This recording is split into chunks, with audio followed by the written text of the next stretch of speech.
They closed the door, so I'm going to go ahead and start. I'm probably 30 seconds early, so don't tell anybody, okay? Again, for those of you walking a little late, I'm doing a little bit of an experiment. So I usually show the software live, and because of a lot of what I'm going to be doing, it's going to require a lot of rendering. You don't want to have to sit there waiting through a rendering process to see the results. So instead, I've got a bunch of embedded videos that I'll be talking through, and I've clipped out the rendering part, because some of them might have taken 20 minutes to render. So hopefully that'll go okay. I've gone through it several times, and it's not messed up on me yet. For those of you that don't know me, my name is Matt Dillon. I am with Applied Software. Formerly, I was with Inceptia, which before that was DC CAD, so if you know me from then. We actually merged with Applied Software back in September of last year, so it's been a little over a year. I'm a certified instructor for Autodesk. I've got a few years of experience with this stuff.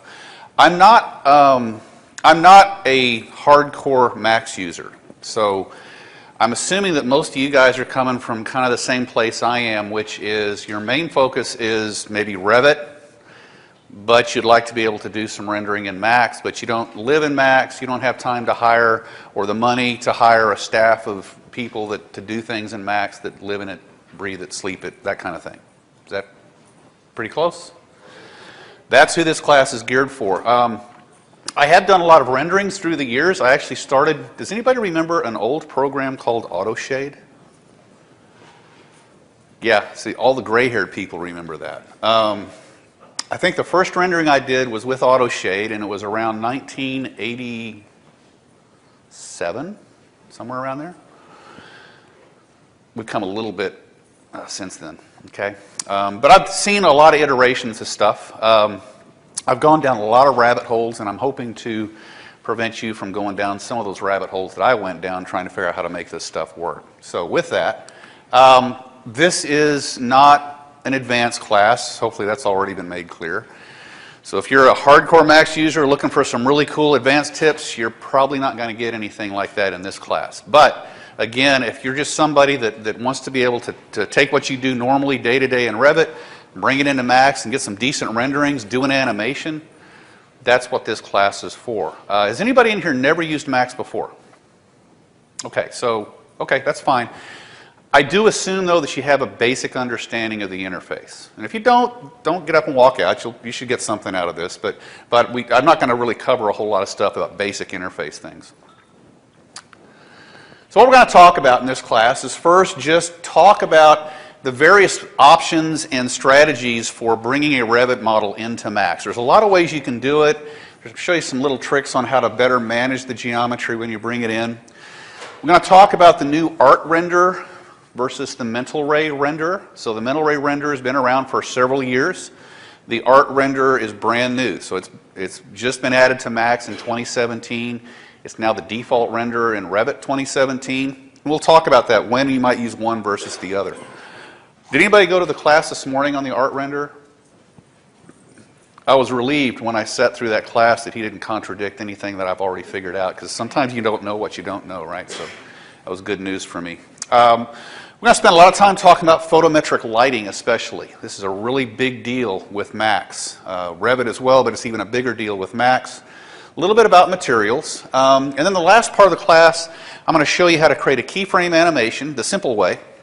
And then how to use a component of Max that a lot of people don't know about called video post to put several sequences together to make a longer sequence. Render in shorter sequences and then put them together in a variety of ways. Sort of like the way they do on television and the movies where they cut from one scene to the next, that kind of thing. But first off, how many of you have rendered in Revit? You can get pretty good renderings in Revit, right? So why even bother with Max? Well, it depends. I mean, sometimes what you can get in Revit is perfectly satisfactory. So I'm not telling you to stop rendering in Revit. It just depends on the effect you're trying to get. So in this example, I've got a daylight scene. I'm indoors, and I've got a large expanse of light, and I want to pull a lot of light into the scene. You can't do that real effectively with Revit. You can do it a little bit to an extent, but you can do it a lot better with Max. You have a lot more control over that in Max. Here's a dusk scene. Again, you can get a decent image in Revit. You've got a little bit more control over Max, but quite frankly, these are fairly similar. I could argue either way on this one. Here's a big one though. Nighttime scenes. And you really don't see it much in this image, but I'm going to show you something a little bit later on where you really see the difference. But I want to point out a couple of things. In the Revit image, notice that everything's black out here. Even though there's lights here, everything's black out here. And if you look at the Max scene, you're actually seeing some of this exterior lighting filtering out, into this area beyond, which is a little bit more realistic. And the reason for that is Max gives you a lot of control over global illumination, indirect lighting, which Revit doesn't give you as much control over. Okay, so there's an example of where you might want to do it in Max versus Revit. Also, if you want to do animations, has anybody here done an animation in Revit? Don't do it in Revit. Okay. Use Max. If you're going to do an animation, just use Max. So I'm going to go through this workflow real fast, and we're going to focus on each aspect of this as we go through the class. So I'll get into all these things in more detail, but here's the basic workflow. First thing is just link or import your Revit geometry. 90% of your geometry is going to be done in Revit. You may do some modeling in Max to embellish the scene a little bit, but most of it's going to be in Revit. So that's the first thing you want to do is get your Revit geometry in. And then you need to choose your rendering engine. Everything you do from this point forward, to a large extent, depends on which rendering engine you're going to use. Are you going to use Art or Mental Ray or something else? We'll talk about some of the others. But you want to do that first off. I don't like to use Revit cameras in Max. You can import cameras from Max, you can import Revit cameras into Max when you link or import the file, but I choose not to, and I'll explain why when we get to exposure. Well, I'll explain why now. In Max, I like to use physical cameras, and you don't have that in Revit. And we'll talk more about that when we start talking about lighting and exposure. You're probably going to need to work a little bit with materials. Again, I'm assuming that your materials have already been assigned in Revit, but you're going to find some cases where you might want to tweak them a little bit in Max. Or in some cases, you may even need to swap them out for something else, especially if you're using, again, the art render. We'll talk about that when we get to that particular rendering engine. Lighting is a big deal. You can bring in your lights from Revit. There's nothing wrong with that. They're perfectly valid. They're photometric lights. But you may want to add more lights or tweak the lighting that's coming in from Revit to give it more effect. So there's tons of controls in Max for lighting, and this is usually where people get tripped up, especially if you're using the Mental Ray engine.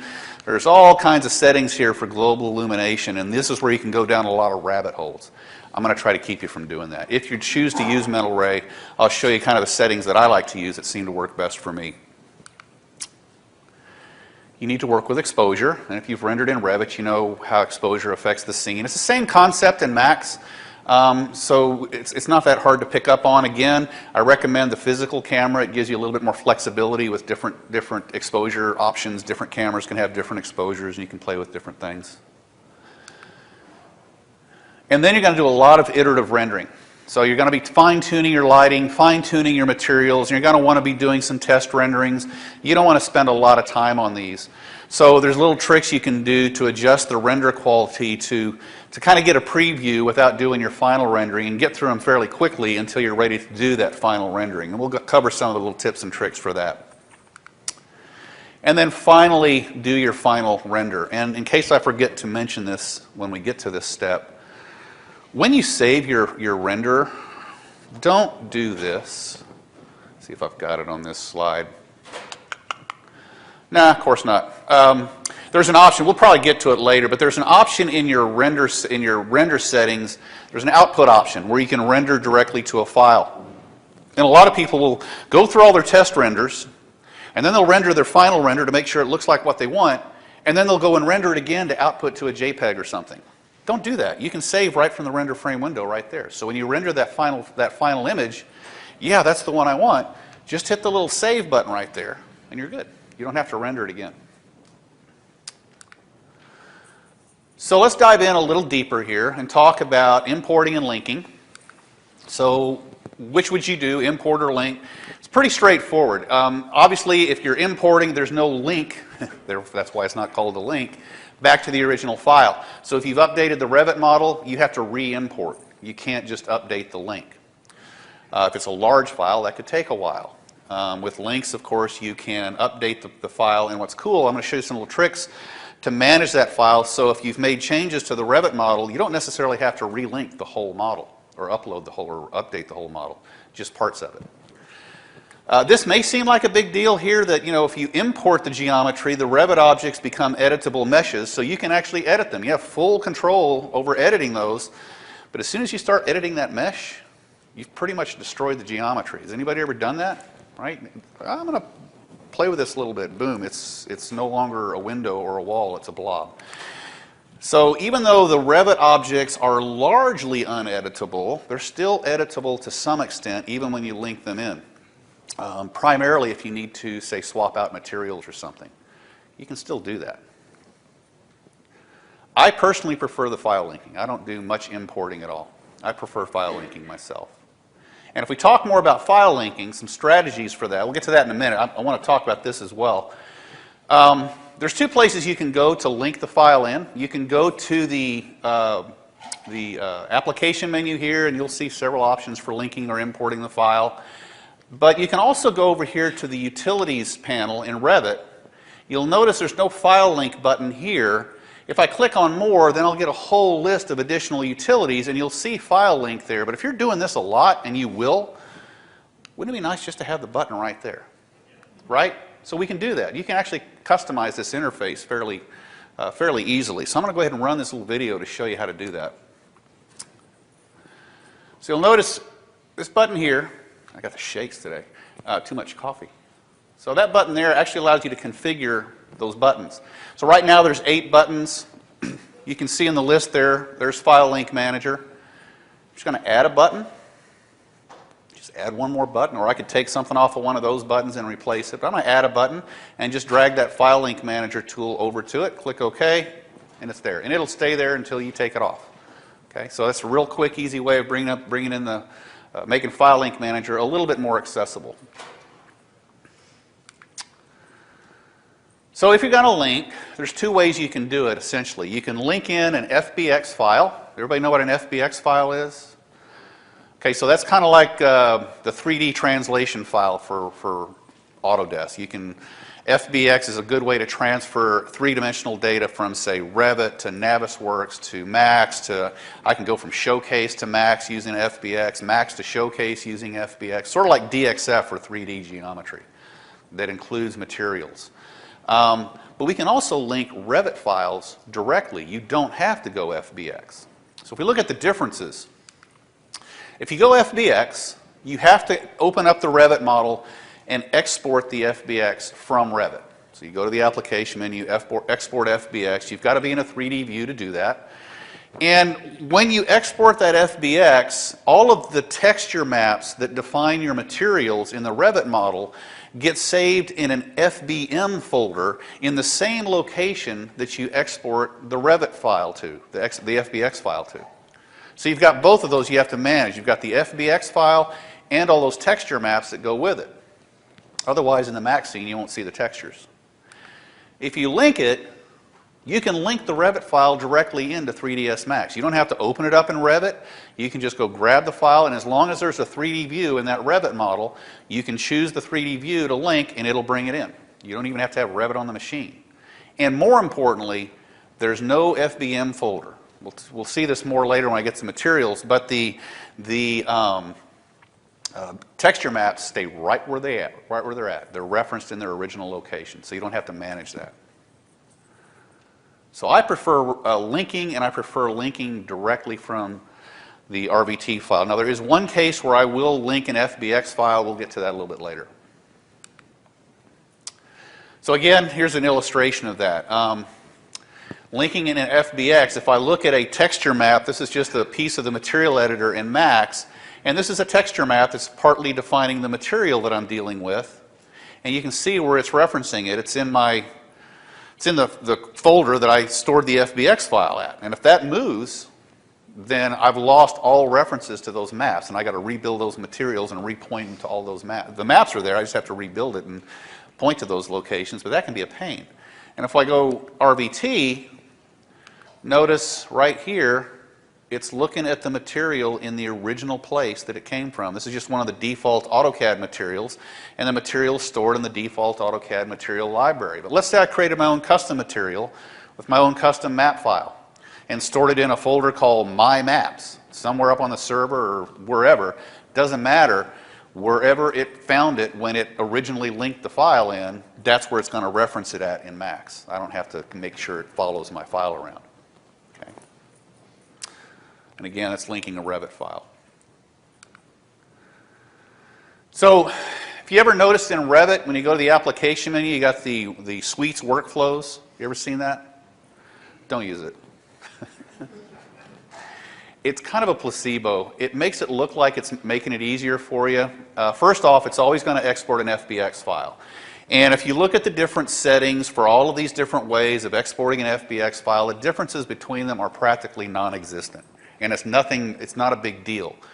But more importantly, when you export it, that FBX file and the associated FBM folder get exported to your temp folder. How many of y'all clean your temp folder out on a regular basis? I do. Guess what? You just lost your FBX and the material definitions. And even if you've already got Max sitting there waiting for the file, ready to take it, doesn't matter. The suite workflow is going to launch another session anyway. Right? So it's just going to take longer.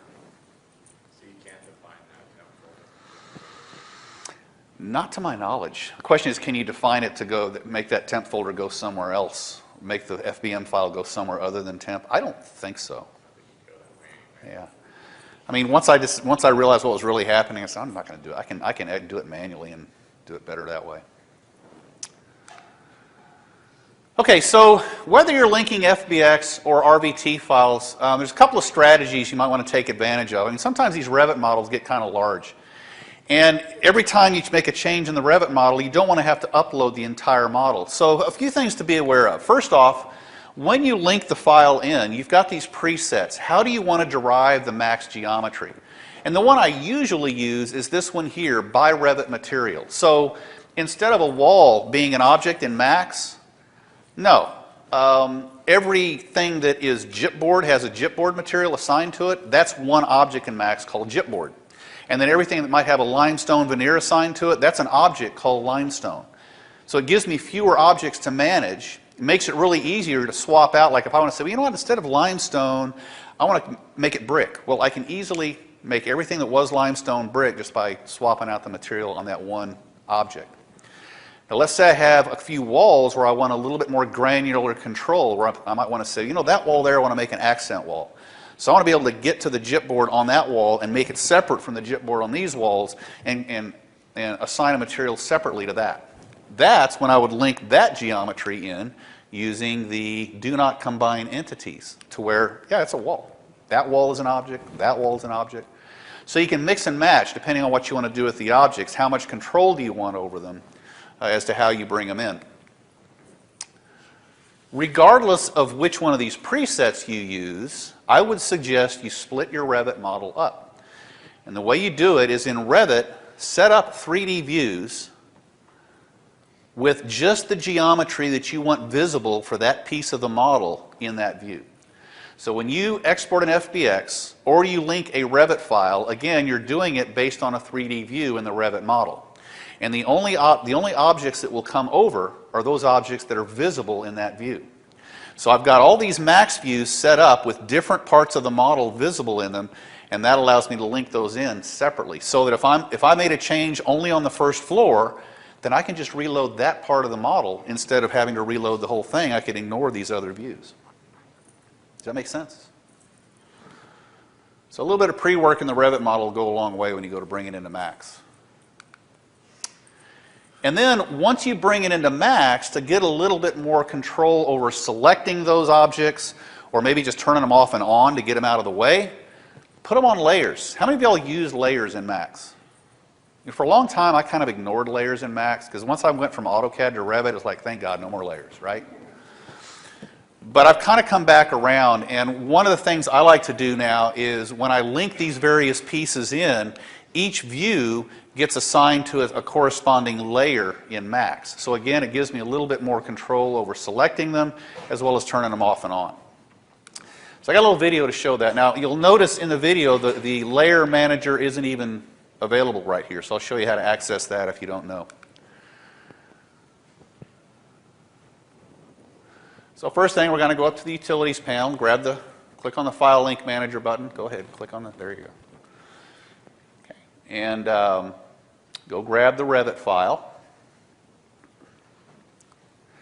And it's going to take a few seconds here, and what it's actually doing is it's reading that Revit model to look at what 3D views are available. And once it's got a list of 3D views, then it will display them for me, and I can choose the actual view that I want to bring in. I'm going to bring in the first floor first. And before I actually link it, I'm going to go check this preset. And you'll notice that on my preset, I'm not bringing in anything other than geometry. So no lights, no daylight systems, no cameras. On this preset, I'm not doing any of that. That doesn't mean I don't bring in lights, but not with this geometry. So this is where I kind of fast forward a little bit. You'll see it here, boom. It's automatically in there, right? So it takes a few seconds to do that. I might take it up to a minute or two actually to link that in and read the model. So I just kind of fast forward it. So now we're going to put it on a layer, right? So it came in on this layer that is basically named the same as the file. So all that geometry is on that one layer. I'm just going to rename that layer to, in this case, First Floor Interiors. So now I've got all that geometry on a layer. Go back, go select the exact same file again, let it read the list, and this time, once that list comes up, I'll choose, in this case, the first floor furniture. And we'll link that in. I don't need to look at the preset. I know what it's doing now. I always check the preset the first time, and then after that, I know what it's doing. And again, it's got the same name again, the file name again. But again, I just rename that layer now to furniture and just wash, rinse, repeat, keep going. Don't worry, you're not going to sit here and watch me load the whole thing. So I'm going to cut ahead here in a second. So I want to point out one more thing here. Come on, move ahead. Move ahead. There you go. All right. So everything's been loaded. I want to point out there's one here that says lights. And in that one, I modified the preset to bring the lights in, and you'll notice, I don't know if you can read that, but that one I actually did as an FBX file. So what I did for the lights is I went to a view where only the lights were visible in Revit, exported the FBX file, and the reason I did that is when you bring in lights as part of an FBX file, by default, they're turned off. I don't like them on automatically. I'll turn them on when I'm ready to turn them on. If you bring it in as part of the Revit file, they're automatically on, and I usually wind up going and turning them off, especially if I'm going to do a daylight scene or something. So it's just a little thing I do. Okay, so that's linking. Any questions on that? Does that make sense? Okay. So let's talk about the renderers. Art versus NVIDIA, and there are some others as well. So the Art renderer is brand new for Max. One of the nice things about it is it's really simple. And I sat in on a class this morning. The guy had a really good way of explaining it. It's based on real-world physical properties. It's already configured to simulate reality. So there's not a whole lot of controls here. You're not trying to fake things. It's meant to be realistic out of the box. You do have some controls over image quality, noise filtering and things. We'll talk about that in a little bit. There's the noise filtering. One thing to remember in Max in general, the further over to the right these sliders go, the better the image quality and the longer it takes to render. So the trick is finding that balance between image quality and time. Then the NVIDIA Mental Ray Renderer is a lot more complex, especially when we start talking about global illumination. So Final Gather is part of that. There's a lot of settings there, and again, a lot of rabbit holes you can go down. I'll hopefully show you some things to keep you from doing that. The Mental Ray Renderer is really good for faking it, right? You need to maybe embellish reality. And the mental ray renderer allows you to do that. So you're going to have some scenes where you're going to need to embellish reality a little bit because reality doesn't look the way you want it to look. That's when you might need to use the mental ray renderer. So if you look at a list, and this is a little bit deceiving, art is easier. There's no question mark. It's faster. It's definitely faster than the mental ray renderer. And it is now the default renderer in Max 2017. You can switch to the others, but it is the default. And it is also the only renderer in Revit 2017. Okay? But in red there, it doesn't support attenuation. How many of you all know what attenuation is? Okay? For those of you that don't know, it's not that important anymore. And I'll explain why in a minute when we get to lighting. So, that's really not a big deal. Limited lighting controls. Again, the global illumination, you don't have all those settings. So, less flexibility, but much less complexity, right? This one's kind of important. If you're going to do a night scene, you might like to use lens effects, which I'll be showing you. It doesn't support lens effects. So if I need lens effects, I'm going to have to go with mental ray. Doesn't support sky portals. That's a big deal if you're doing certain types of interior scenes. This is not a huge deal. You may have to do a little tweaking with some of the Revit materials, but not a lot. So mental ray is kind of the opposite of that. It's slower, et cetera, et cetera. But don't let the amount of red over here versus the amount of red lull you into thinking you should just use mental ray, right? It depends on the situation. And a lot of these are not that big of a deal. So I'm going to show you an example of what they both look like. Here's the art renderer. Real simple little rendering here. We're going to just do an exterior scene, and you'll see how they actually look different when they render. But you can see it's very simple controls here. So 50%. This is actually a fairly decent rendering quality setting here. You might bump that up to high, but this will actually give you a decent rendering.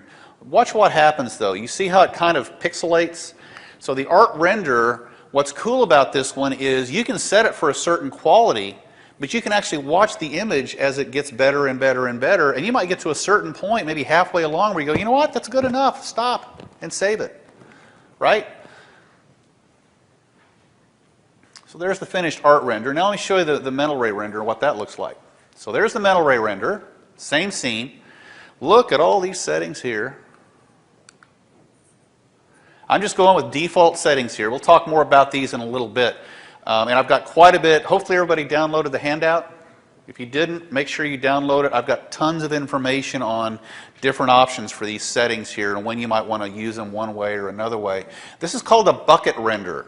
So you'll see as it's rendering, it's making a pass to do the final gather, the indirect lighting calculations, and then it's going to start doing the render, and you have to wait for it to finish. Sorry, that was my screen doing that, not the renderer, but you have to wait for it to finish because it starts rendering in these buckets, and you see these squares appearing. They usually go from left to right.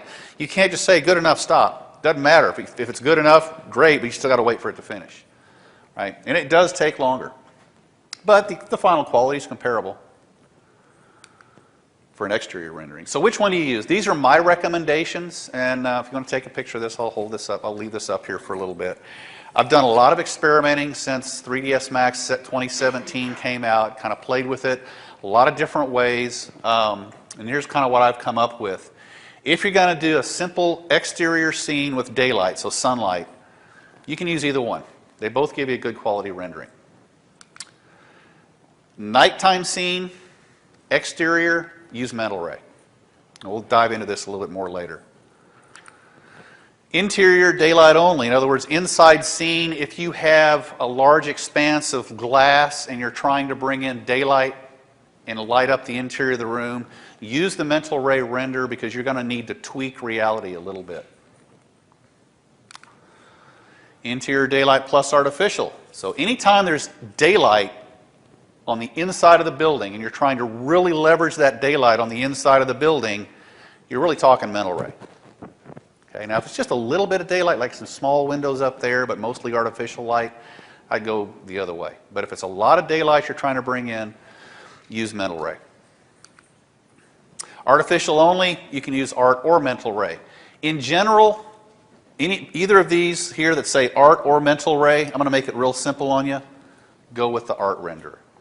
Okay, if it says art or mental ray, just go with art. It's simpler, it's faster, just makes more sense. Okay? And we'll look at some specific examples. By the way, this PowerPoint is also available on the AU website. You can download the whole thing. Okay, so there are other renders, not just mental ray or art. There's the scanline render. This has been around forever. I mean, when 3D Studio first came out back in the 90s, sometime, I'm getting old, memory fades. That was the original render with 3D Studio. It's going away. Don't use it. It does not support photometric lighting, and it doesn't support the materials that come with Revit. Don't use a scanline render. Just pretend it's not there. NVIDIA iRay is another option. It's a good render, and it supports the same materials that the mental ray supports, and it supports photometric lighting. The reason I don't use it is I have a notebook here that is really not beefy enough for iRay. iRay has some fairly stringent hardware requirements. So if you've got a really powerful GPU, multi-core machine, then you might want to consider the iRay render, play with it, see what you think. It's a good render, but if you don't go there. It's just it requires too many resources.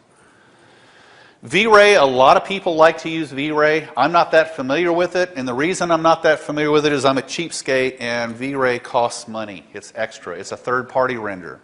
So I do know a lot of people that love it. I don't use it. Don't know anything about it. And then you have cloud rendering. So you can render to the cloud from either Revit or Max.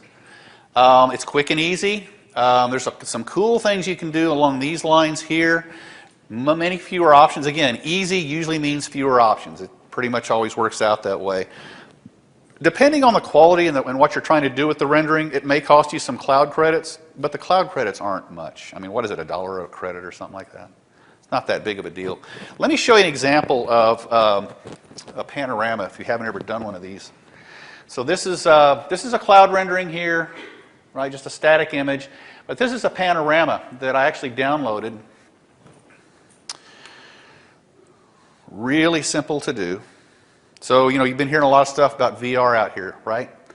Well, this is your first kind of step toward VR. You can also do a stereo panorama in the cloud. So you upload your file, do a stereo panorama, download it, put on the goggles, and you're doing VR. And it's not hard. It's real simple. This is brain dead simple. Okay, so I encourage you to try it. I think that particular rendering cost me maybe 6 credits. So give it a shot. It's worth it.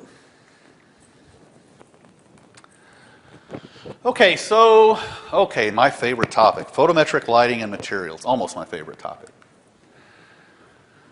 So when you're working with photometric lighting and materials, you're going to be doing a lot of kind of tweaking and adjusting, and you want to see how it's going to affect your final rendering. And this is where you need to come up with some ways of doing multiple iterative renderings quickly, right? You don't want to have to be waiting, 20, 30 minutes or an hour each rendering just to see what some minor adjustment might do. So some things you can do is in the render setup dialog box, whoops, get back there.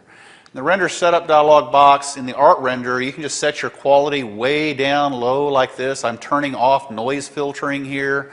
Noise filtering basically just kind of smooths out some of the granularity there. It kind of blurs the image as well, but that's something you can play with. But again, it takes a little bit more time, so I'm going to turn that off.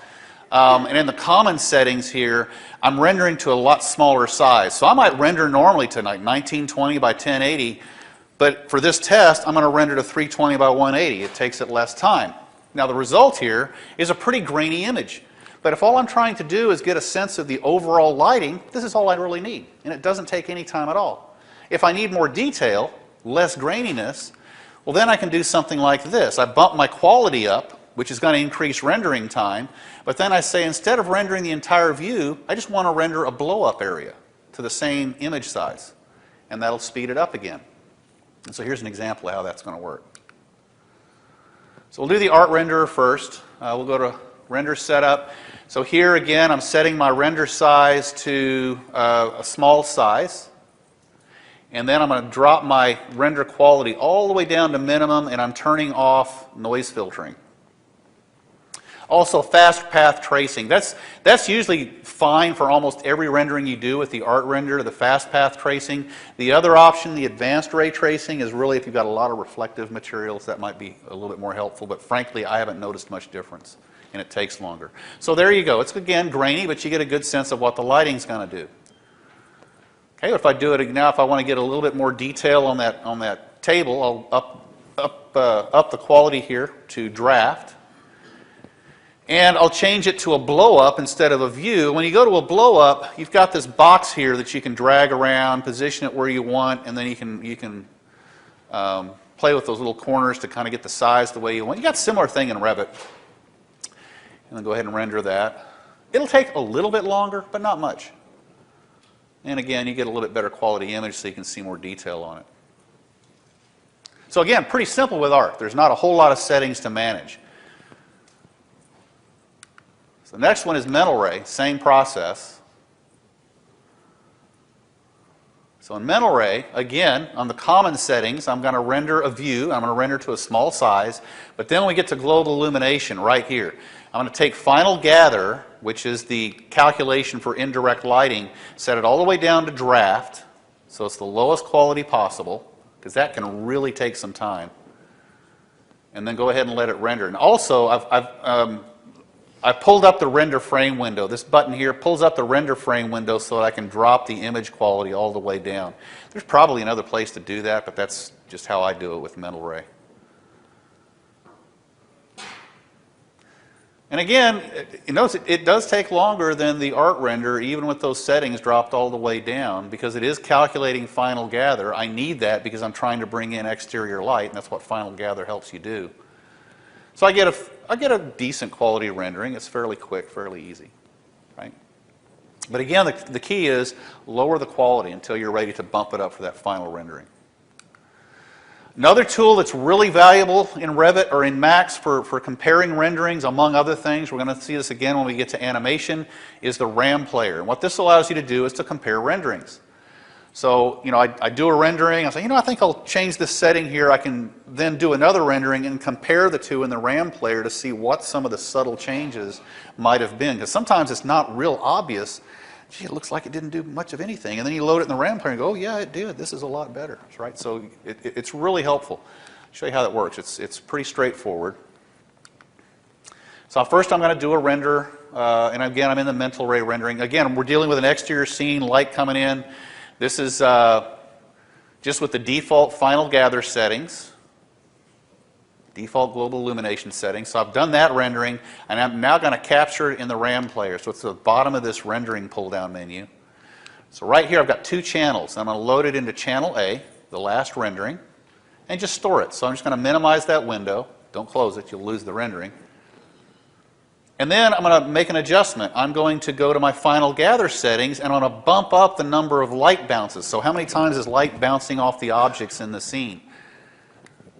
That's way too many, by the way. 6 is ridiculous. It really increases render time, and it doesn't give you that much. But let's pretend I don't know that. Okay. So I'm going to load that now in channel B, and I can see the difference. Now, I don't know how well you can see that on the projector, but you can see there is a difference. Now, if I'm gullible, I might think, that's pretty good. I'm going to go with that. But let's see if I can improve the render quality now. Little tip, don't go above 2 bounces on final gather. You reach a point of diminishing returns. And here I see, okay, I bumped up the image quality and it really increased my render time, but it didn't do anything to the scene. So I know I can bump that down before I do my final render and not waste a bunch of time on it. So use that RAM player. It's a really handy tool for comparing images when you're tweaking lights, tweaking materials. It's invaluable. So let's talk about lighting settings. Let's talk about exterior light first. And again, the art render and the mental ray render in this respect are fairly similar, but they do use different tools. So if you're using the art render, you want to bring in you want to use the art sun positioner, and it's on the lighting tab of the create command panel. If you're using the mental ray render, you're going to use the MR, that's not Mr., Okay, it's mental ray, MR, daylight system, and that's actually found on the systems panel and not the create panel. But once you get to them, they both work pretty much the same way.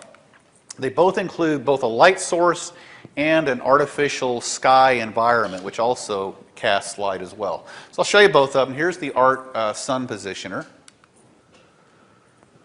So again, I brought in my Revit scene. I've got my lights in there, but they're all turned off. I did not bring in the daylight system from Revit. I didn't bring in any cameras. I created my camera right here in Max. But there's the sun positioner on the light tab. So you'll notice you place it, and then you have to size up this compass. The size of that doesn't matter. That's just a glyph that allows you to then rotate it to indicate which direction north is. And then you position the actual sun system, or the sunlight. Then come over here, you configure, usually based on date, time, and location, where that sunlight actually is. So I'm going to click on the location tab here. This is a desert scene, so we're going to put it in where my good friend Stephen Shell lives, Tucson, Arizona. Okay, and then we'll set the time and render. Now, one thing I'm skipping in this sequence here is exposure. Somewhere in here you need to go ahead and set your exposure. I'm not showing that in this, I've already done it, but I'll show that part to you in a little bit. And so there you go, there's your rendering. And that was, I didn't cut anything out there. That render didn't take very long at all. A little bit low quality, but it's there. Okay, so this is the mental ray side of it. So now I'm going to the Systems tab, or the Systems panel, clicking on Daylight. But from here on out, it's very similar. I create the compass rose, drag out the sunlight. The only thing different is you don't rotate the compass here. If you want north to be a different direction, you have to come back and rotate it separately. But then here we have the same time and date controls, location controls, etc. Go ahead, find Tucson. It's down at the bottom, stupid. Go.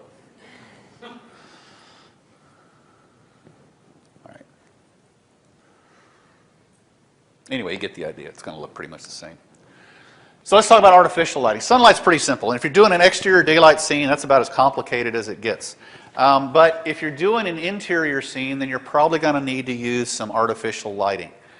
And there's two main types of photometric lights in Max. You have target lights and you have free lights. Target lights have a light source and a target where the light's pointing at, right, and casting light. Free lights typically just have the light source and it can cast light in almost any direction. You also have distribution settings. So these two kind of go hand in hand. You kind of got to work with those two together. The light, whether it's a free light or a target light, and then what kind of distribution is it. And if we look at different combinations, here's a free light with uniform spherical distribution. So basically it's a free light. Uniform spherical distribution means the light is going in all directions. And this is why I said attenuation is not a big deal. If you're using the old scanline render from the old days, then you could actually place a light, and if you didn't do anything to it, that light would just go to infinity, which is not really what happens, right? So we had attenuation where you could select the light and tell it, okay, I want you to start fading from about here, and then when you get here, it's full black. Well, both the art and mental ray renders with the photometric lighting, the photometric lights understand attenuation automatically, and it's already built in. The only time you need to use attenuation is if you need to fake it, if you need to augment reality, tweak reality, and again, that's the mental ray renderer, not the art renderer. So the fact that the art renderer doesn't support attenuation is probably not a big deal. You usually don't need to adjust it. So here is a free light with a photometric web file, so an IES file. This is usually something you might get like from a manufacturer. So you might download a light for Revit, for example, from Lithonia. And you'll also download an associated IES file. Well, that actually has all of the data in it that tells that light what its distribution pattern is, its intensity, its color, everything, according to manufacturer's spec. And then you have, this is a target light, uniform diffuse. Basically, a uniform diffuse is what we used to use to simulate sunlight, where you have a light source here, and it's casting light a constant direction, but the light rays are parallel. In other words, it's not like a spotlight or something.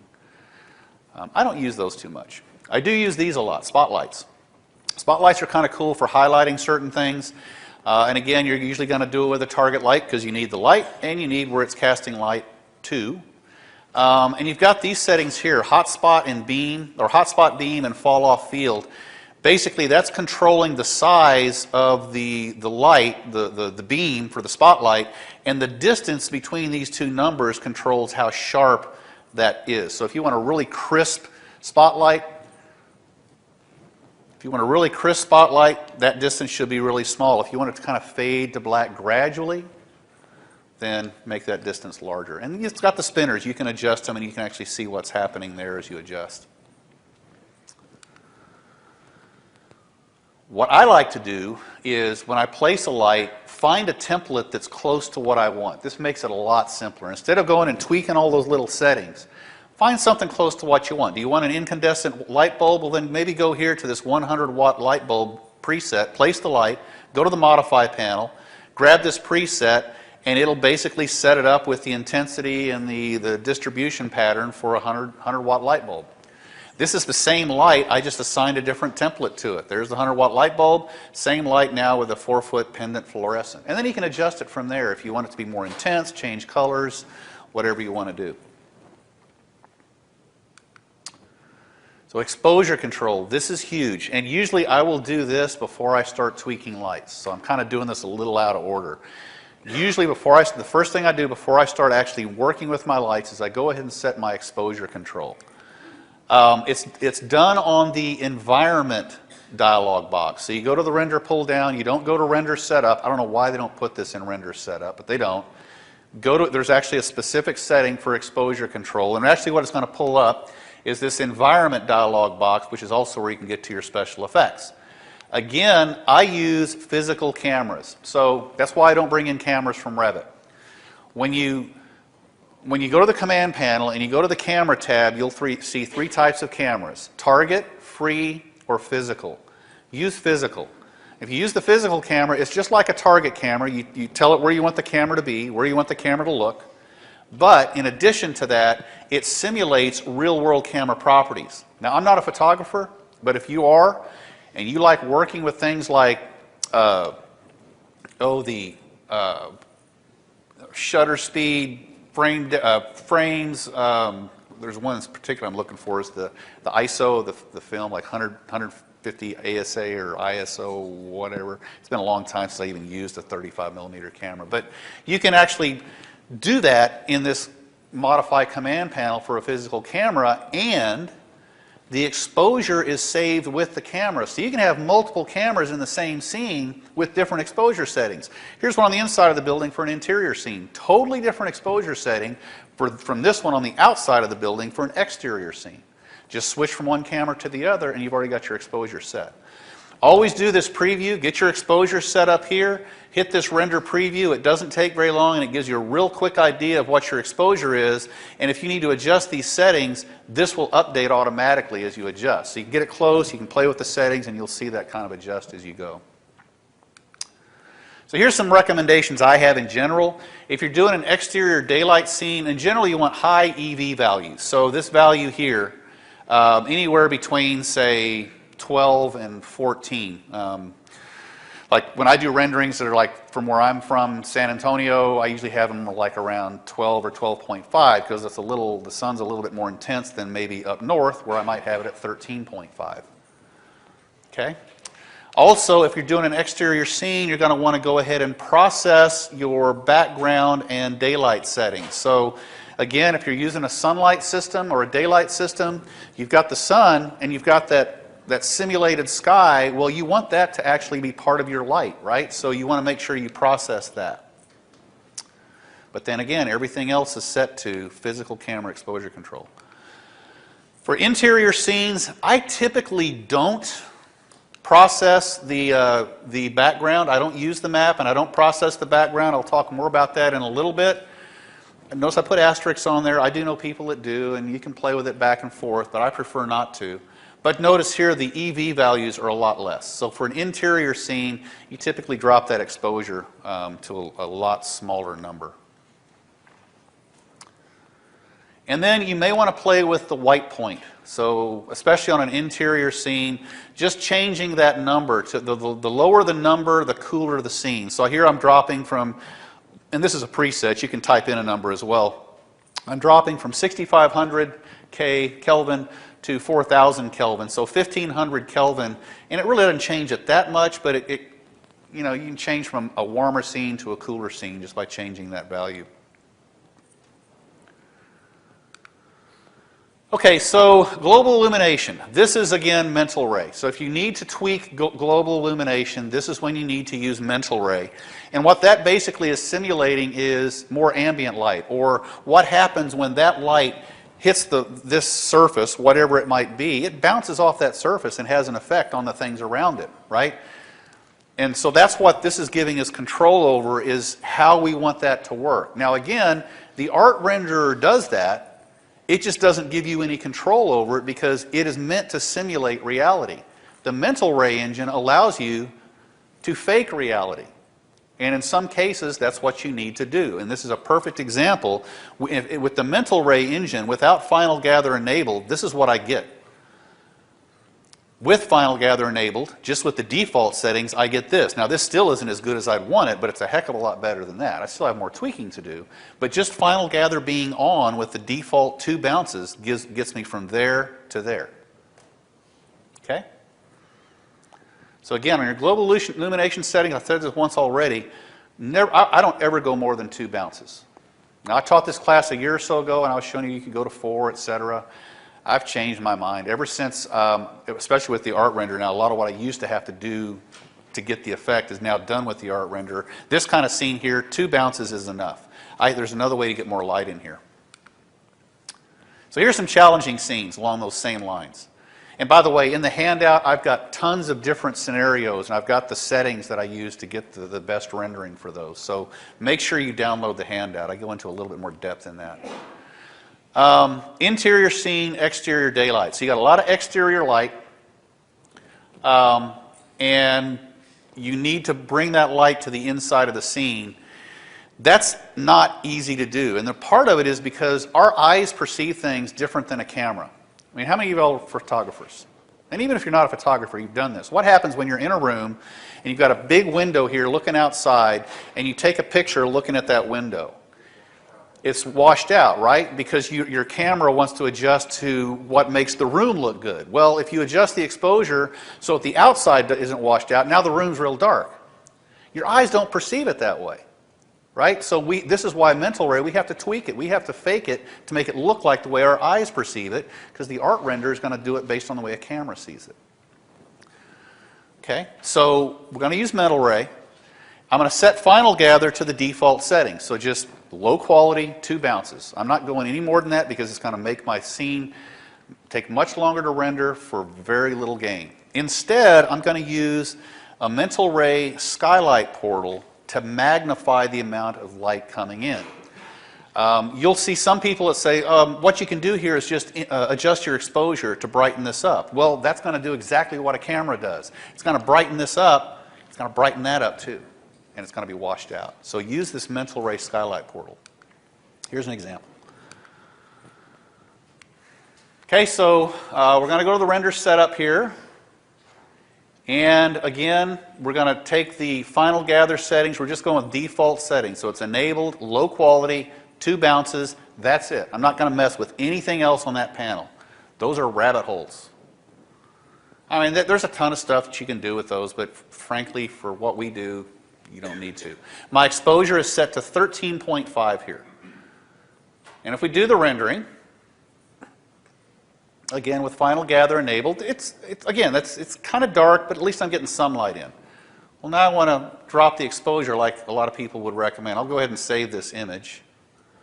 We'll drop the exposure. Come on, Matt, over here. Over here, there you go. Okay, so I'll drop it down. I'm just going to drop it down to 11, right? See what happens. Do another rendering.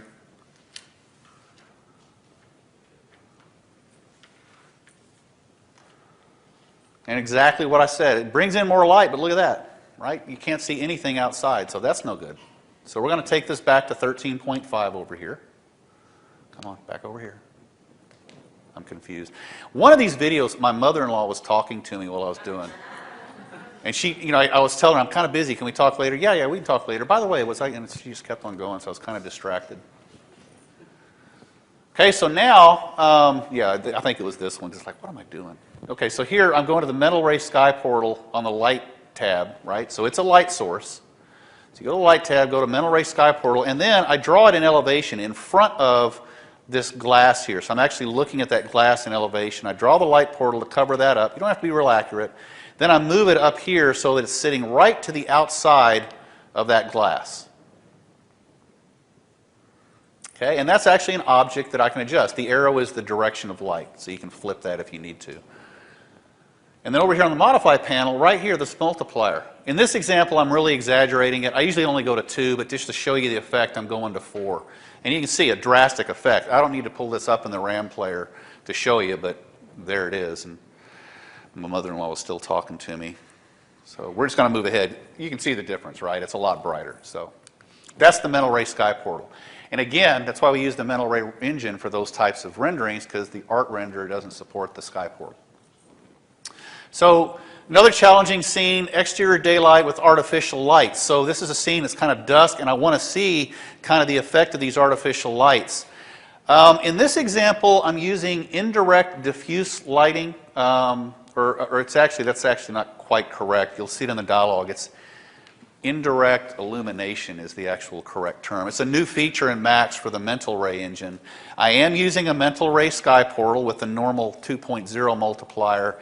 And real important here, you have to exaggerate the artificial lights like crazy. If you leave them at their normal default settings, you won't see any effect from them at all. Just a little bit of effect here. I have to really exaggerate those exterior lights. You have to do the same thing in Revit, by the way. So this is a new feature in Max.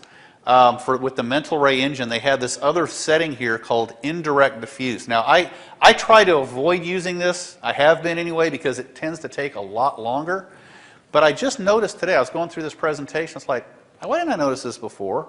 I wonder what would happen if I unchecked Use GPU, because I'm running on this laptop that doesn't have a really high-end graphics card, and that's probably why it's taken so long, because it's using the graphics card that isn't really tweaked for rendering. I wonder if I uncheck that, it'd probably use the CPU and may go a lot faster. So something you can play with anyway if you choose to use this. But notice here on the lights, 10,000% of normal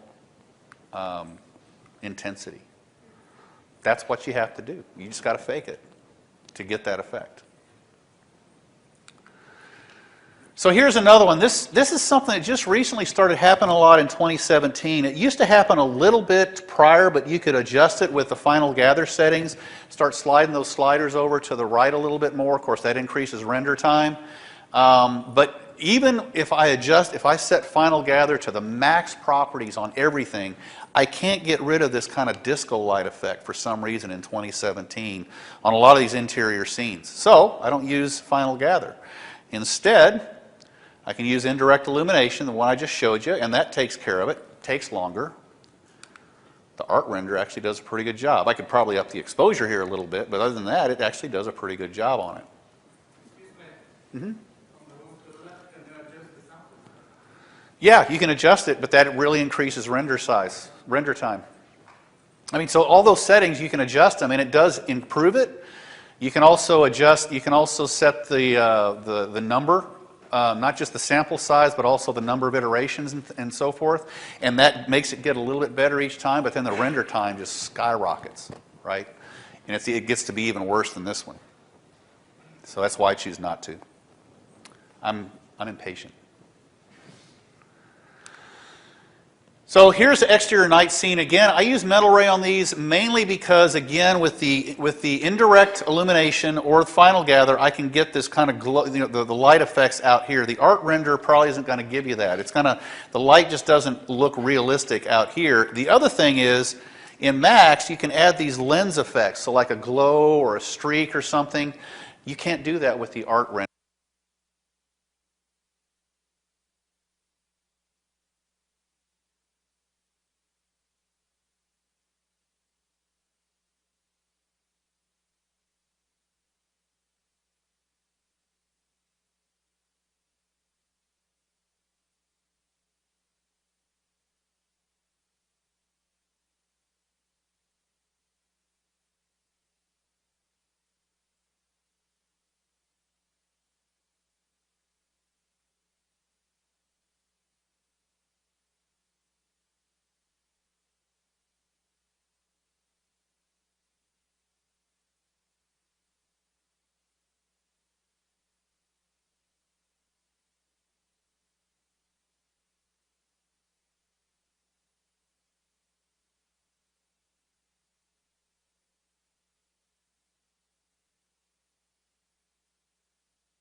So right here, I've got the render finished, got the lens effects in there, and I'm saving it to a file, and I just want to point out, sorry, it's okay.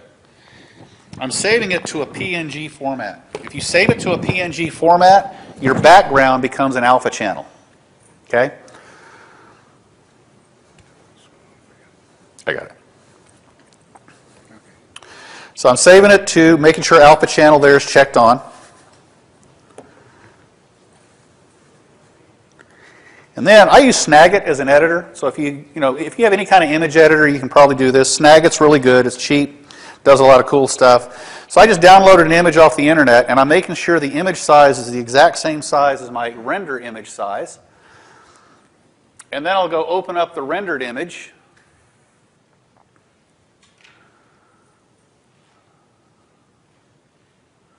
Right there. And so you can see the little checkerboard stuff there. That's that alpha channel. That's transparent. So I'll just drop that on top of the other image and position it, and we've got our background. That's one way to do it. Now you can also add a background in your environment settings in Max. The reason I don't is it tends to affect your lighting. Even when you tell it not to process the background for lighting, it tends to affect it, and this would the whole thing would have had kind of a blue tint. So I just find this to be a better way to do it for me. Okay, so that's a night scene. And again, all this stuff's in the handout. Let's talk about materials. I want to make sure we have time to cover animation, so let's move to materials. Real quick, I just want to talk about the legacy material editor versus the scanline material editor. Does everybody know the difference between these? So this legacy material editor is still there. It's not the default. I don't like to use it because you can get lost in your material real fast. And with the scanline material editor, you can see everything that's going on. I'll show you what I mean by that. So in this video, we're going to start off using the legacy material editor. By the way, the scanline is the default, so unless you tell it to use the other one, it's going to use scanline. So this is it. Now to go find a material to work on it, I have to pick on this button here to go to the material map browser. So it's another box. It's very disjointed. So I'll go to this other box and I'll go find a material that I might want to work with. Come on, go find the material. So there's one of the materials. I'm going to grab that one there. Come on, hurry up, grab it. I'll drag that over. Now I've got it in here and I can work with it, but this thing has a lot of texture maps that are controlling it. So if I want to edit the texture map, I click on that button there. Come on, click it. Now I'm editing the texture map. At this point, I'm starting to get lost in the material already. Where am I, right? I'm no longer editing the parent material. I'm editing this texture map. What if I want to edit the bump map? Well, now I've got to go back up to the parent and then go to the bump map and edit that. So you got a lot of this back and forth, up and down. You get lost. Where the heck am I in this material? And yeah, there's a little window you can pop up here that'll show you where you are, but why? Why use a map when you can use a GPS, right? So here's your GPS. This is the slate material editor. Same process. So one thing, I can have multiple views with different materials on them, or if you're like me, I'm just real sloppy, so when I fill up one view, I just create another view and ignore the others. I'll go ahead and make this a little larger. Come on, over here. There you go. Okay, so over here is the material map browser. It's right there. I don't have to pick a button to go to it. Everything is right there where I need it. I'll go grab that same material we were looking at before, and everything that's making up that material is immediately visible to me. And if I want to edit something, all I have to do is just double-click on what I want to edit. When I got that dashed line, that's what I'm editing. Right? When I edit that map, I just double-click on that map. That's what I'm editing. It's very easy to see where you're at in the material and a lot easier to work with. Okay?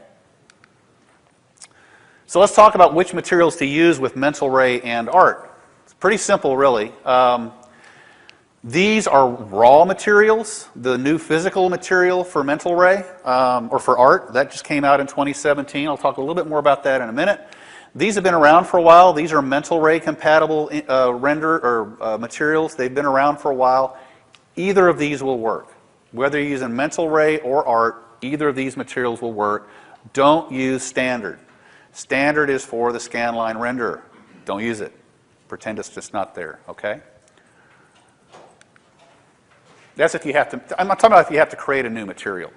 But again, you may not need to create one from scratch. There's a lot of mental ray material templates. So if you want to make water, water is kind of hard to create. It's not the easiest thing in the world to do. Here's one right here. This one here, you can say, okay, I'm going to use this. This is a reflecting pond. I'll do another one, and it's a swimming pool. And it's just got these little parameters that you adjust for wave height and so forth. It's real simple. So you can use these to kind of get started with a material instead of starting with the raw materials. And don't forget, there's a ton of materials already in that Autodesk material library. All of them are mental ray materials, perfectly compatible with art. You can start with those, use those out of the box, or take one, duplicate it, and make a new material out of it. Okay? And that's what I like to do. I don't like to have to work too hard. I'm pretty lazy. But this new material here, physical materials, this came about with the art render. It is compatible with the NVIDIA mental ray renderer as well. Again, if you're going to use this, I would recommend using a preset to start with. So go ahead and use the physical material, set it up with a preset. There's tons of them. There's glass presets. I don't think there's a water preset, but there's masonry, concrete, wood, all kinds of presets that get you started, and then you can adjust the basic parameters from there. And actually, I was able to create a water material with a physical material in about 5 minutes just by playing around. I never could get a water material to look decent using the other types of materials, but this one, it wasn't that hard to do. In the handout, I give you a link to a fairly short tutorial on physical materials on YouTube. It's pretty well done, kind of walks you through it. He's got links to files that you can download to kind of go along with it. But you can use these for either or. So here's some of the things that can happen if you're using the art render and you're bringing in a Revit model. If you've got glass, it's going to come in a lot of times just looking like a mirror. It's just way too reflective. And I don't know why. It just happens. So what I did a couple of different experiments. This is where I actually used the physical material to create my own clear glass material and swapped it out in the Max model. It was real simple. I just picked that glass object. Remember, you combine by material. Pick all the glass, swap it out for this one, and I was able to better control the reflectivity. I also did this reflecting pond out here. That's my water. It's a little wavy, but it actually looks pretty good if you see it in the editor. Then this is the same scene where I just used the clear material, the clear glass material that's in the Autodesk material library. Mental ray glass, the Revit material is a mental ray glass, but for some reason this one isn't showing up like a mirror like the other one was. So that's another option. Just take the existing glass and swap it out for what's coming in with the Revit model. Again, you typically only have to worry about that with really reflective, like glazing that should be clear and it's coming in like a mirror. So does that help anybody with just still frame animation, lighting, etc.? Let's talk about animation. There's various ways of doing animation. You can do what's called path animation, where you animate a camera along a path. How many of y'all drink? So have you ever been in a bar at about 2 o'clock in the morning and you're walking out of the bar and it's like this? That's a walkthrough, right? I don't like walkthroughs in Max because that's basically what it feels like, right? So that's why I don't use path animation, because you make this camera follow a path and you're doing this. And it's real hard to simulate how your body moves and your eyes move and how you perceive things. It just doesn't look right. You get a lot of whiplash. So I like keyframe animation, and I also like to animate in pieces. So I'm going to pull these tips up here at the end. So if you don't get all these now, don't worry about it. I'm going to have the same slide up here at the end. But I'm going to use keyframe animation. I'll use a tool called AutoKey to simplify that. I'm also not going to render directly to an AVI file. When I do my output, I have commitment issues, okay? So I don't want to commit to that AVI file until I'm really ready to do it. So that's going to be the very last thing I do is render to an AVI. I'm actually going to render every frame out to an individual image file instead. And then I'm also going to render smaller sequences. I might want a fairly long animation, but I'm going to render it in smaller sequences and put them together in video posts with cuts and fades, just like they do on TV. Next time you're watching TV, notice how long a single shot lasts. They usually don't last more than a few seconds, and then they cut to someone else or they fade to somewhere else. Do the same thing with your renders, with your animations. And if you're using the mental ray renderer, You don't want to have to sit there and wait for it to calculate final gather for every single frame. There's a setting to reuse final gather. Calculate it once and reapply it for every frame, and I'll show you that. Okay, so the first part of rendering is just doing time configuration. The very first step is how long do you want the rendering to be, right? So if you're doing it based on how fast people walk, the average person, I've been told, walks about 11 feet per second. That's average. So if you use that as a baseline, you can figure out, okay, I got to walk this far. I want to go at the normal speed. How many seconds would that be? How many frames per second? You do the math. I'm an architect. I don't like to do math. But in this example, I want to do a 10-second animation at 30 frames per second, and this is in the time configuration dialog box you get to right here. It's going to be on the lower, well, you'll see it in a minute. So I'm 30 frames per second. I want a 10-second animation, so my total frame count is 300, and that will then adjust this slider that's at the bottom of your max window to however many frames your animation is going to be. Okay, and then you're going to use the auto key tool to do keyframe animation. So every object in your animation will have keys. Whatever you're animating, in this case I'm moving a camera, so I'll have position keys at various critical points on that time slider. So at this location the camera is, or at that time, the camera is there. At this time, the camera is there. It's moved a little bit, and Max will interpolate in between. So you don't have to animate every single frame.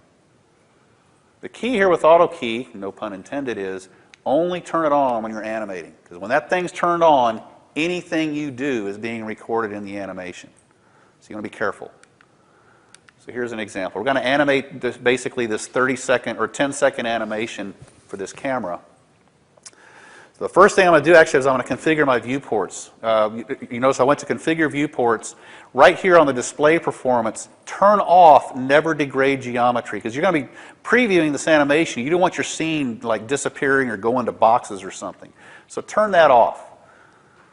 I also like to turn safe frames on. That just shows me exactly what I'm going to see in the final render, as far as based on what my current render settings are on. And yeah, I turn on the environment background. That's not a big deal. Okay, so to do the animation, first thing I'm going to do is I'm going to come down here to the time configuration button. And I want to do 10 frames or 10 seconds at 30 frames per second. So I'm just going to set the final frame count there to 300.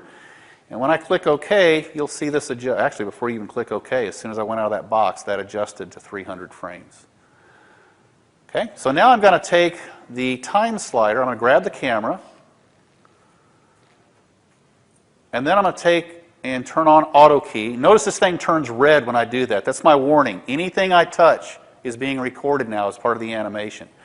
So I'm going to take this time slider, and I'm going to move it up to about frame, in this case I think 65 or so. And then I'm just going to move the camera to where I want it to be at that location. Or at that time, I should say. So I'll move it up a little bit. And then move it down.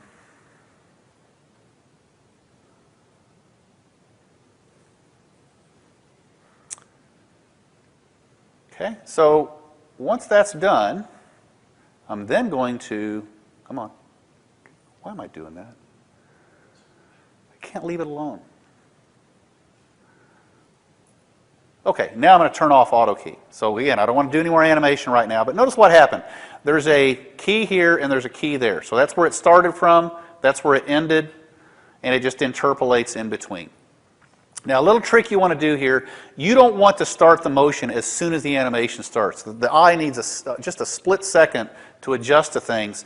So I'm going to hold the shift key down and drag that key over. I'm copying that position key to there so that actually the camera doesn't start moving till, you know, just a little, it's less than a second into the scene, but it just gives your eye a chance to adjust before things start happening. Okay, now I'm going to move ahead to, I don't know, around frame 140 or so, I think, yeah, 140. And again, I'm going to turn on auto key. I'm going to grab the camera, slide it a little bit forward along the path, drop it down. At this point, I'm going to drop it down to eye height. So I'm going to use the transform type in here to set it to about 5'6". And I'm also going to grab the camera target. And so here, I'm going to take the target and I'm going to move it to, well, move it to there and then move it up to 3 feet. So I'm looking not quite at ground level, but up a little bit. And just like with the camera, turn off auto key. With the target selected, I'm going to grab that key right there and copy it forward to the point where I really want that target to start animating. Otherwise, it would start at the very beginning and start to move. Okay, so the hard part's done. Now it's just a couple more positions on the camera.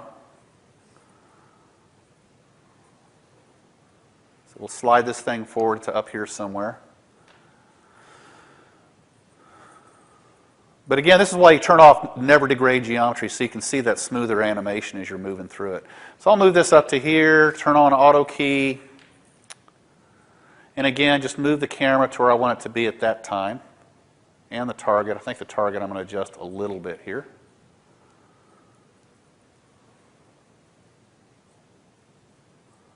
And maybe look up a little bit. Up, up, up, Simba. There we go. Turn it off. And that's it. Never animate all the way to the end, right? Just like you want something at the beginning, have something at the end where your eye, again, has a chance to process.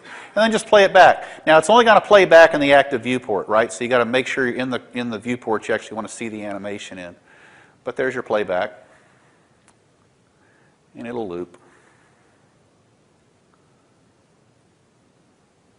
And there you go. So there's a 10-second animation. It's not that hard to do keyframe. You just got to be thinking about it while you're doing it and be careful with that auto key. And if I needed to animate something else, then I'd go to that object and start setting up its keys.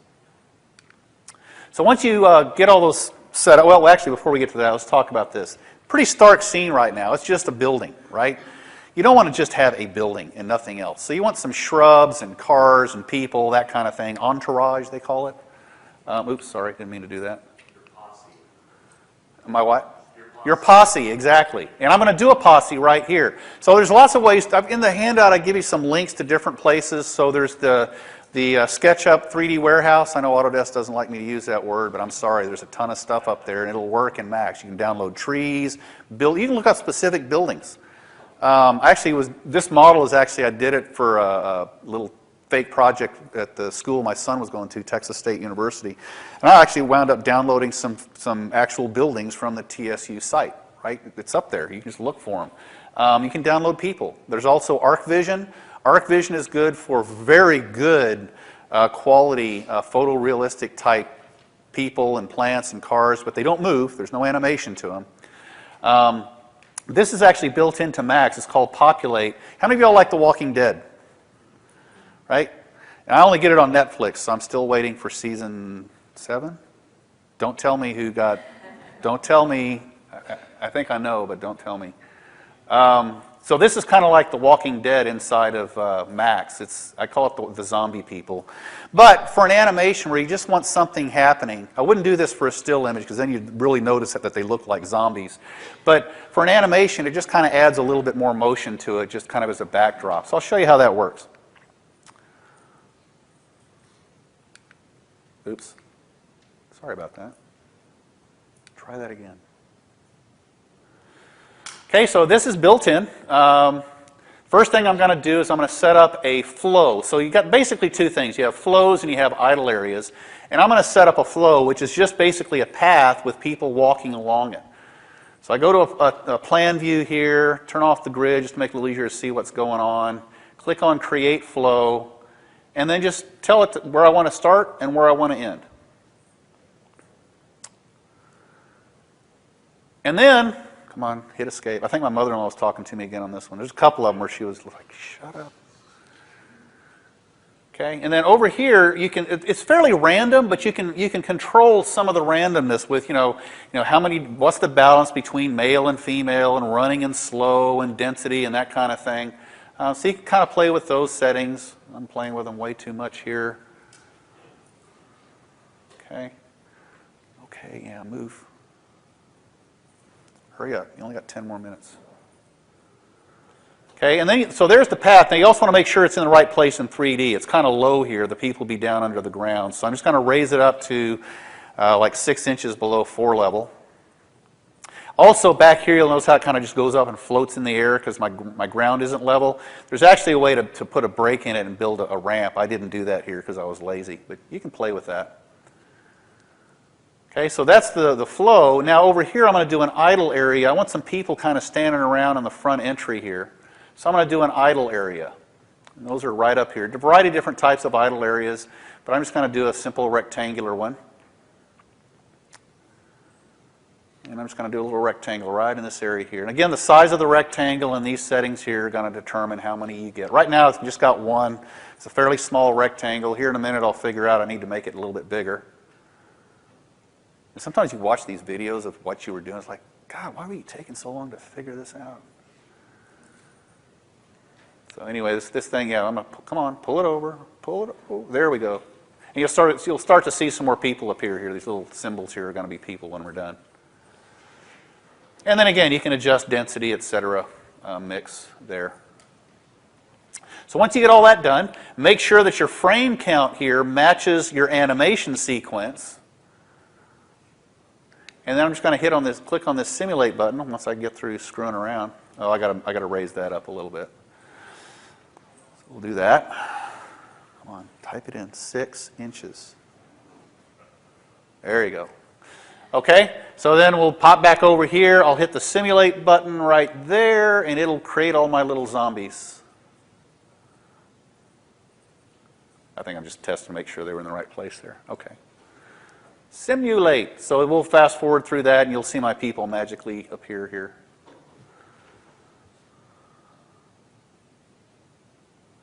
Come on. I know I cut through most of this. Because it does take it a couple of minutes to do it. But there's my people. And by the way, when you do the rendering, you don't actually see the path there. But there you see them actually they're walking. It's kind of cool. Just don't look at them too close. And remember to always go for the head. Okay. So there you go. That's populate. So that's actually something that's built into Max. When you go to output the sequence, again, don't go to AVI. I'm going to a JPEG. Right? And you're going to animate the entire sequence. In the handout, I give you explicit instructions on how to reuse global illumination, final gather. I got 7. But we won't argue. Okay? So again, there's very explicit instructions in the handout on how to set this up. It's not very difficult, but you definitely want to do that if you're using the Mental Ray engine. So go to JPEG. Make sure you're rendering your active time segment. Once you've rendered out all those images, I usually put them each sequence in its own folder. You'll have however many frames, in this case 300 images, all separate JPEG files. Sort of like if you printed them out and did this, you'd have your animation, right, if you just flipped them. But then we use Video Post to combine those animations into one animation, and we can use these crossfade transitions to start to use more cinematic type effects. So I'm not going to spend any time on this slide. Let's just kind of go right into the demonstration because we're running out of time here. So I've rendered out 3 sequences, the approach, a lobby scene, and then a classroom wing scene. I'm going to go to Video Post on the rendering palette, or on the rendering pull down. And the first thing I want to do is I want to load an input event. I'm going to create an image input event here.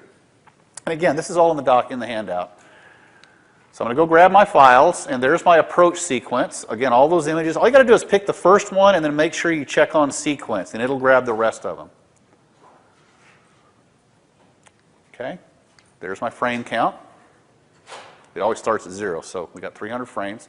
And I usually name these, so I'll call that approach. And it throws that one in there. I'm going to go right back and grab another one. So I'll go back up, go to the lobby sequence next. We'll grab the first one. Sequence is already checked on now. Again, 300 frames on that one. I'll name it. And one more. We'll go get the classroom wing. Oh yeah, right here you got this zoom extents button. That just makes sure that you're looking at the entire sequence in your, it's like a zoom extents in AutoCAD or Revit. Okay, there's the classroom wing. We'll grab that one. So we basically want to go from the approach into the lobby, and then we want to transition back to the classroom wing. Now, if I was to run all these right now, they'd all run simultaneously, right? You don't want that. I mean, you can overlay animations. Sometimes that's a neat effect. That's not what I want here. So I'm picking the first 2, and I use that button there called a butt select. I'll do it again here. That one and that one. This button here pushes that one beyond. So that's a real quick way of putting them in the correct sequence. The next step is to put in the transitions, because I'm changing location or time. The best way to kind of simulate that is with a fade transition. So I'm going to grab these two sequences and then put a fade transition in between. So this image layer event, there's other effects you can try here, but I'm going to do a fade transition.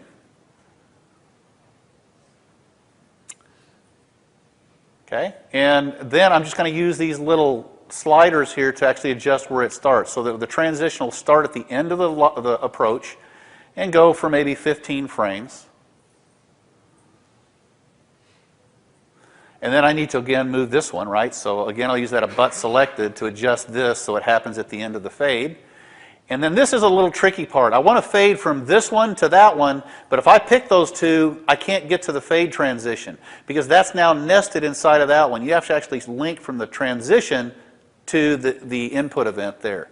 Took me like half a day to figure that out. And then again, I'll use the buttons, the little grips there to adjust the position of it, start at the end of that sequence, go about 15 frames, and then again I'll use the abut tool to position this one after the fade. This is not hard at all. It only takes, well, you can see how long it takes. There's no tricks here. And once you've got all that set up, then you're going to add an image output event. Right? So this is your output right here. So you'll add that, and all you're going to do is specify where it's going to go. Again, I'll put it in its own folder.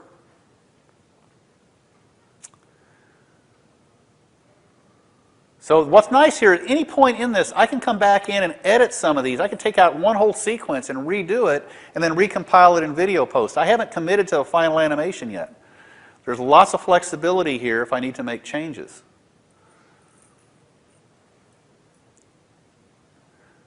Now, what you have to watch out for here, when I run this, when I execute the output event, so I'm going to execute sequence right there. There's one little gotcha. Make sure you check your resolution. It's not the same as what I originally rendered to. I have to manually set it to the same resolution as the original images. Otherwise, it's just going to do whatever it wants, and it's not going to be right. So there you go. Now, I'm not going to let it go through the whole thing, but basically all it's doing is taking all those images and putting them in the correct order and putting them in the next folder. So we're going to jump ahead here.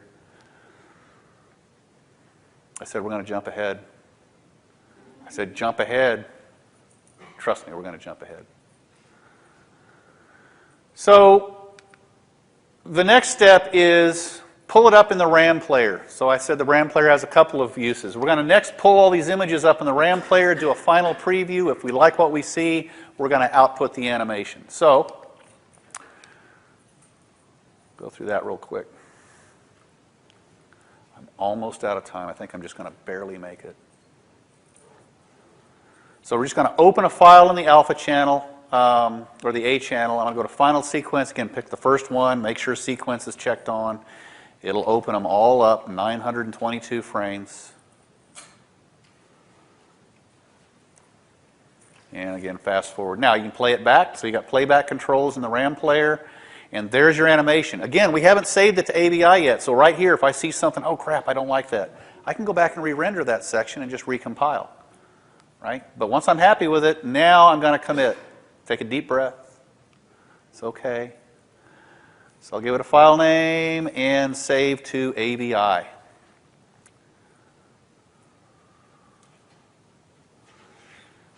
And when you save to AVI, I like to use the MPEG-J or MJPEG compressor. That one seems to work the best as far as quality, resolution, etc., and file size. Okay, so here's the resulting animation. Now I've enlarged it a little bit so it's a little bit grainy, but that's the final animation from that video post. And there's my zombies. So there's that approach sequence, and then we fade to the lobby.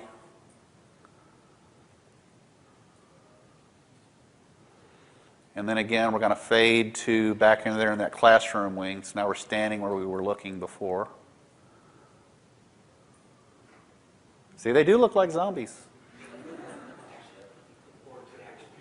Or, yeah. Okay, so there you go.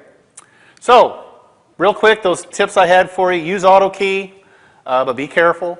Don't commit till you have to. I'm all about not commit until I have to. Combine your stuff into smaller sequences. Use the Final Gather, reuse Final Gather if you're using the Metal Ray Renderer. And yeah, I don't have time to go through all this. So there's my review. Okay. We are having a contest if you want. We do a live lab. This is online learning. It's instructor-based using Go to Training. We're giving away a free class, so you can register to win that if you like. Just go to that website and you can register to win.